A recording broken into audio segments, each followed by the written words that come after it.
Élodie est titulaire d'un baccalauréat en biologie de l'Université de Montréal. Pardon, elle est titulaire d'un baccalauréat en biologie, mais elle a aussi obtenu une maîtrise en 2019 de l'Université de Montréal en biologie quantitative et computationnelle. Elle a travaillé comme agente de liaison durant 2 étés avec le Conseil régional de l'environnement des Laurentides pour ensuite occuper le poste de chargée de projet Bleu Laurentides. C'est la spécialiste de la santé des lacs de la région des Laurentides. Si vous avez des questions sur ce sujet, c'est à Élodie qu'il faut poser la question. Donc, je vais laisser Élodie présenter davantage d'informations sur le lien entre la salinité et le myriophylle AIP. C'est toi, Élodie, qui va faire ton partage d'écran. Excellent. Mais s'il y a un problème, nous, on va intervenir. OK, parfait. Bien, merci Geneviève pour cette belle présentation. Donc, je vais partager mon écran. Mettre en plein écran. Parfait. Est-ce que tout est beau? C'est super clair de mon côté. Excellent. Donc, bonjour tout le monde. Je suis avec vous ce matin pour vous présenter une présentation qui a pour thème Salinité et myriophylle AIP, un tandem fertile. Pourquoi je vous parle de myriophylle AIP ce matin, en fait, c'est que c'est une problématique, une menace qui est quand même assez importante dans notre région. Puis on sait que ça inquiète beaucoup les municipalités, les riverains, les citoyens. Donc, c'est pourquoi on en discute. Donc, je vais vous présenter le myriophylle AIP brièvement. Donc, c'est quoi cette bébête-là, c'est quoi ses caractéristiques, etc. Et je vais vous présenter ensuite c'est quoi le lien entre la salinité et le myriophylle AIP.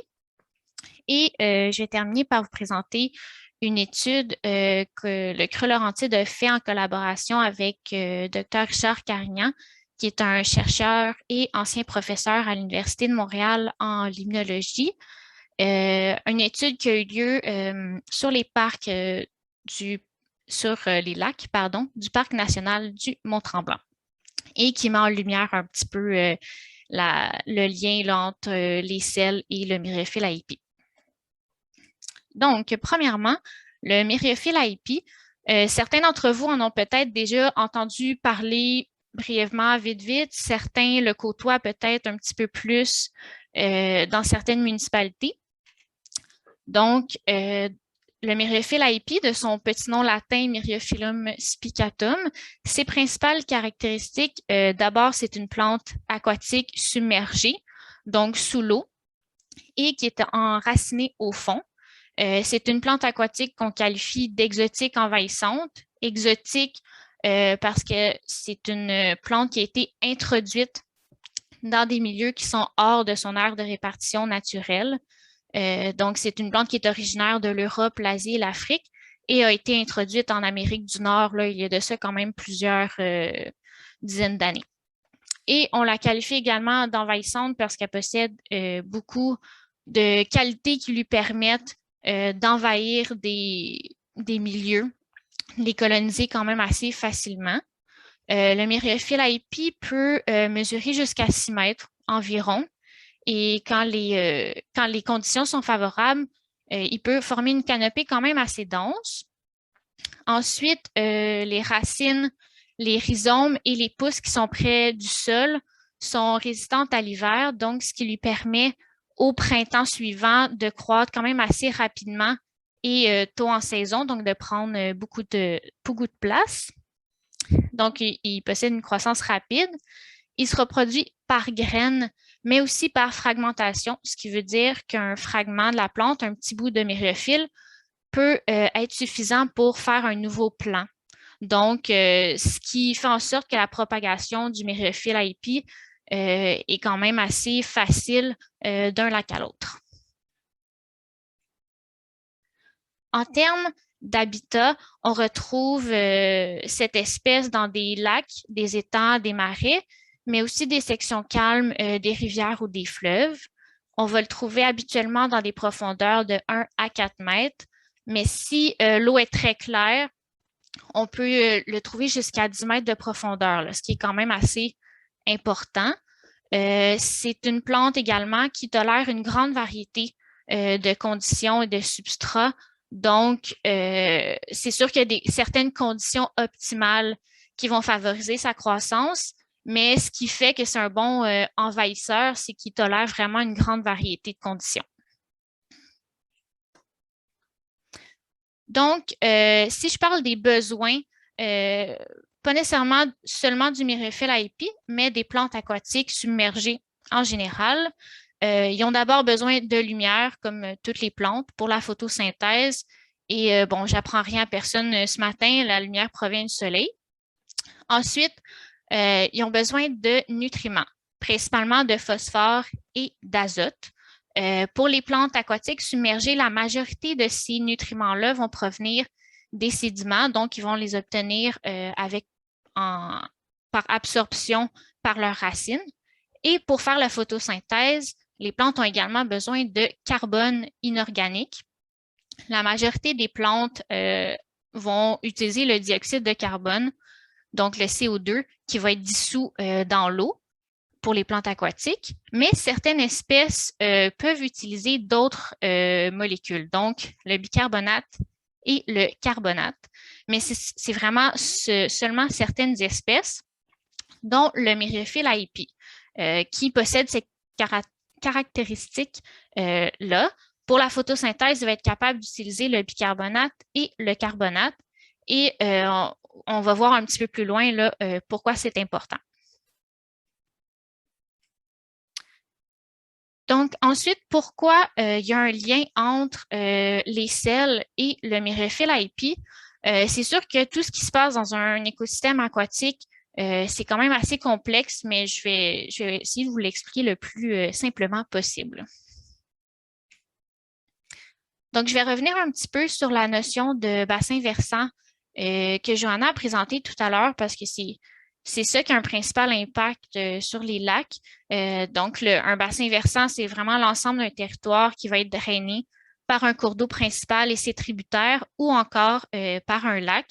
Donc, ça comprend vraiment tout le territoire là, en fonction de la topographie sur lequel l'eau s'écoule. Donc, on parle de l'eau de surface, mais également l'eau souterraine.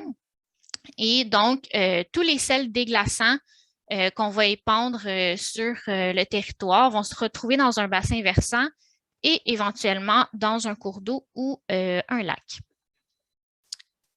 Donc, une fois dans l'environnement, dans le bassin versant, qu'est-ce qui se passe avec ces fameux sels de voirie?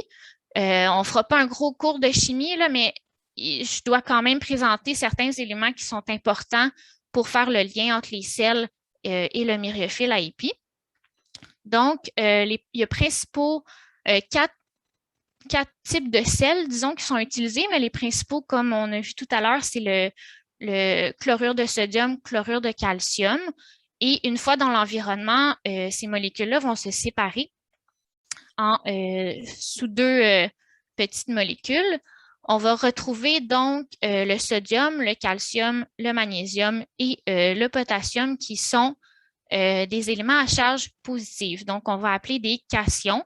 Et dans les lacs, les principaux cations qu'on retrouve vont être ces quatre-là. Et un lac, comme toute solution liquide, va chercher à avoir un certain équilibre, donc à avoir autant de charges positives que négatives. Donc, à ce moment-là, on va se trouver avec des principaux anions dans un lac, donc qui sont des molécules qui possèdent une charge négative. Et parmi ceux-là, les principaux qu'on retrouve dans les lacs sont les bicarbonates, carbonates, sulfates et le chlore, évidemment, qui est un élément important des sels. Et si on se rappelle, le bicarbonate et le carbonate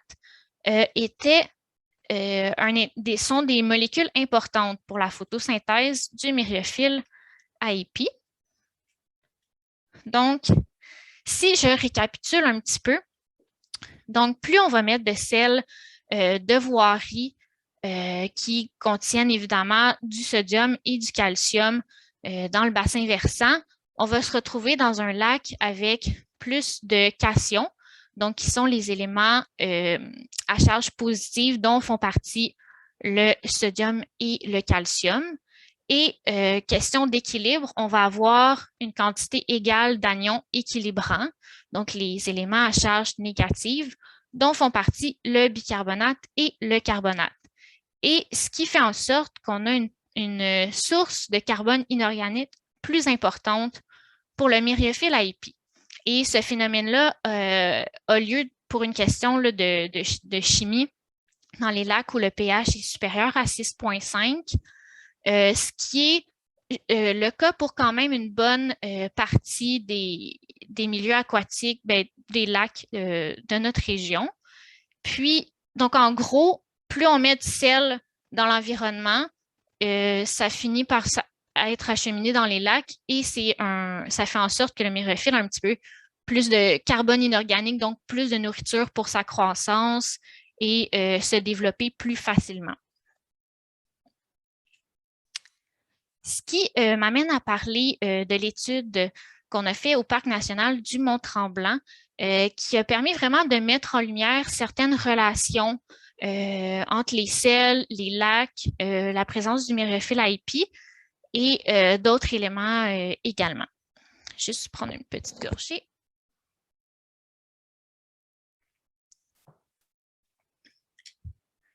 Parfait. Donc, le principal objectif de cette étude-là était d'analyser la vulnérabilité des lacs du parc à la colonisation par le myriophylle AIP. Parce que le contexte du parc est que il y a plusieurs lacs sur le territoire. Par contre, ils sont très peu développés. Il n'y a pas d'habitation, de chalet nécessairement. Il y a peu de routes. Et c'est également pour la grande majorité des routes qui sont pas utilisées l'hiver, donc il n'y a pas de selles de voirie qui sont épandues lors de la saison hivernale. Et il n'y a pas de myriophylle AIP sur le territoire du parc pour l'instant.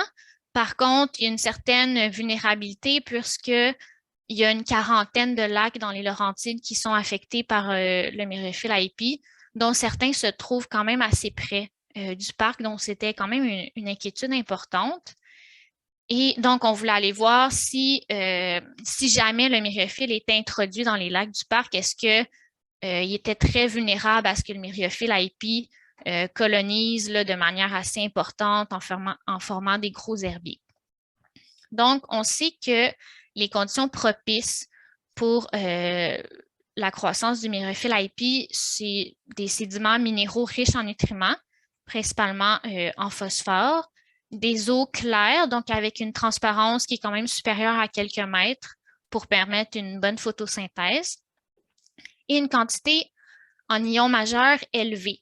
Donc, les ions majeurs, ici, on parle de tous les molécules qui ont des charges positives ou négatives, notamment le calcium qui fait partie en particulier là, du système carbonate, qui a un impact quand même assez important là, pour la prise de carbone du myriophylle AIP. Donc, le graphique fait un petit peu peur peut-être du premier coup d'œil, mais je vais quand même vous l'expliquer. C'est pas si compliqué. Donc, on a cherché à comparer la concentration d'abord en calcium des lacs qui étaient affectés par le myriophylle AIP, donc des lacs qui se trouvent un petit peu partout dans les Laurentides, et les lacs non affectés du Parc national du Mont-Tremblant. Ce qui est important de savoir, c'est que il peut avoir une certaine concentration en calcium de provenance naturelle. Ça, c'est vraiment les types de roches, la géologie qui va avoir un impact à ce niveau-là. Et dans les Laurentides, il y a très peu de formations géologiques qui font en sorte qu'il y a beaucoup de calcium dans l'eau. Donc, de manière naturelle, les concentrations en calcium de la région devraient être quand même assez faibles. Donc, on a comparé les lacs affectés par le myriophylle AIP et non affectés du parc. Donc, si on regarde le graphique, en bas, chaque petit point bleu là, va représenter un lac. En bas, on a les lacs du Parc national du Mont-Tremblant et on voit que la concentration en calcium est quand même très faible. On parle inférieur à 2,5. On a 2 lacs qui dépassent un petit peu et c'est justement 2 lacs qui se retrouvent près d'une formation géologique propice à une concentration en calcium un petit peu plus élevée, mais de provenance naturelle. Et si on regarde la ligne d'en haut, là, on a tous les lacs qui sont affectés par le myriophylle IP et qui se retrouvent là un peu partout sur le territoire des Laurentides. Et on voit qu'il y a vraiment une bonne différence au niveau de la concentration en calcium. Notamment, on a les lacs O'Neill et Masquinongé, qui sont 2 lacs qui sont près de routes importantes, la 309, 327, et le lac Duhamel qui est littéralement collé sur la 117. Donc, on voit que les lacs affectés sur le territoire des Laurentides ont une concentration en calcium vraiment plus élevée que des lacs, disons, plutôt vierges de sel déglaçant qui se trouvent dans le parc national. Ensuite, on a fait le même exercice, mais pour le sodium, qui est également un autre composé qu'on retrouve en bonne quantité dans les sels de voirie. Donc, on a fait exactement la même comparaison, donc les lacs affectés par le myriophylle IP et les lacs non affectés par le myriophylle IP qui se retrouvent dans le parc national. Et encore une fois, on a un petit peu les mêmes observations. En bas, dans le coin à gauche, on a les petits points, un bon petit tas de points oranges qui sont tous les lacs du parc qui ont des valeurs en sodium très, très faibles. Et la ligne du haut avec les lacs qui se retrouvent un peu partout sur le territoire des Laurentides qui ont du myriophylle IP également, qui possèdent une concentration en sodium vraiment plus élevée. Donc, on a encore une fois, on a les lacs Carré et Gagnon, dont les bassins versants sont quand même assez développés. On a le lac Duhamel, encore une fois, qui est près de la 117, et le lac à la Truite, qui a une concentration en sodium vraiment très élevée, qui est un lac qui est tout près de l'autoroute 15. Donc, encore une fois, on voit que les lacs du haut ont une concentration en sodium beaucoup plus élevée versus les lacs du parc qui ont des concentrations très faibles. Ensuite, on est allé regarder la charge ionique des lacs encore une fois, comparant les lacs affectés des Laurentides et les lacs non affectés du parc national du Mont-Tremblant. Donc, la charge ionique, c'est l'ensemble des cations et des anions. Donc, c'est l'ensemble des molécules qui ont des charges positives et négatives. Donc, c'est vraiment la mesure de l'ensemble de ces molécules-là. Encore une fois, dans le bas, on a les lacs du parc qui ont des charges ioniques relativement faibles. Et encore une fois, c'est les mêmes lacs qui dépassent un petit peu, qui sont près d'une formation géologique qui fait en sorte qu'il y a un petit peu plus de calcium de manière naturelle. Et en haut, on a les lacs des Laurentides qui ont du myriophylle IP, qui ont des charges ioniques vraiment plus élevées. Puis encore une fois, on observe que c'est les mêmes lacs qui ressortent avec des charges plus élevées. Carré-Gagnon, encore une fois, avec des bassins versants relativement bien développés, Duhamel près de la 117 et lac à la Truite tout près de la 15, donc qui reçoivent probablement une bonne quantité de sel déglaçant là, par ruissellement. Et finalement, on est allé voir c'était quoi la relation de tout ça avec la conductivité spécifique, puisque la conductivité spécifique, c'est la propriété d'une solution, donc dans ce cas-là de l'eau du lac, à transmettre le courant électrique. Puis dans le fond, plus l'eau va contenir des substances minérales dissoutes, donc on parle ici de tous les ions justement, sodium, calcium et compagnie, plus la conductivité spécifique est élevée. Par contre, la conductivité spécifique ne nous informera pas de la nature, donc de quelle matière dissoutes sont présentes de manière plus importante. C'est vraiment une mesure globale. Et comme je mentionnais tantôt, les formations géologiques dans les Laurentides favorisent une conductivité naturelle là, qui devrait se situer entre environ 15 et 40 microsiemens par centimètre. Donc, quand on observe des conductivités spécifiques vraiment plus élevées que ça, par exemple en haut de 125, on peut vraiment se dire qu'il y a un impact important de l'activité humaine, notamment par l'entremise de l'épandage de sels de voirie.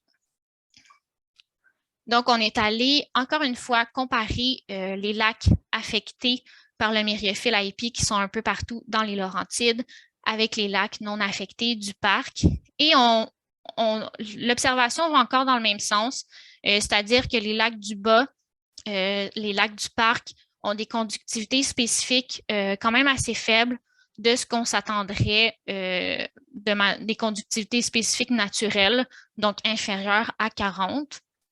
Et pour les lacs qui se retrouvent un peu partout dans les Laurentides, qui subissent l'épandage de sels de voirie, ont des conductivités spécifiques relativement beaucoup plus élevées.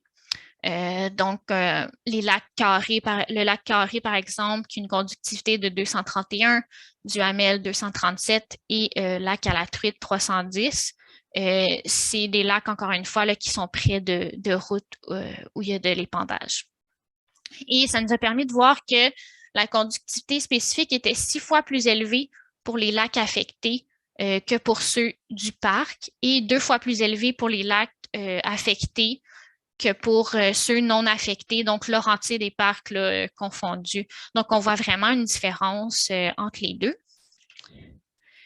Et finalement, ici, je ne vous expliquerai pas nécessairement le graphite en tant que tel, mais c'est seulement pour illustrer ça nous a permis de voir une relation entre les cations majeures, donc notamment le calcium, sodium, et la conductivité, une relation qui était quand même assez claire, ce qui nous permet de dire qu'une seule mesure de conductivité spécifique peut nous informer sur la vulnérabilité des lacs à la colonisation du myriaphile IP.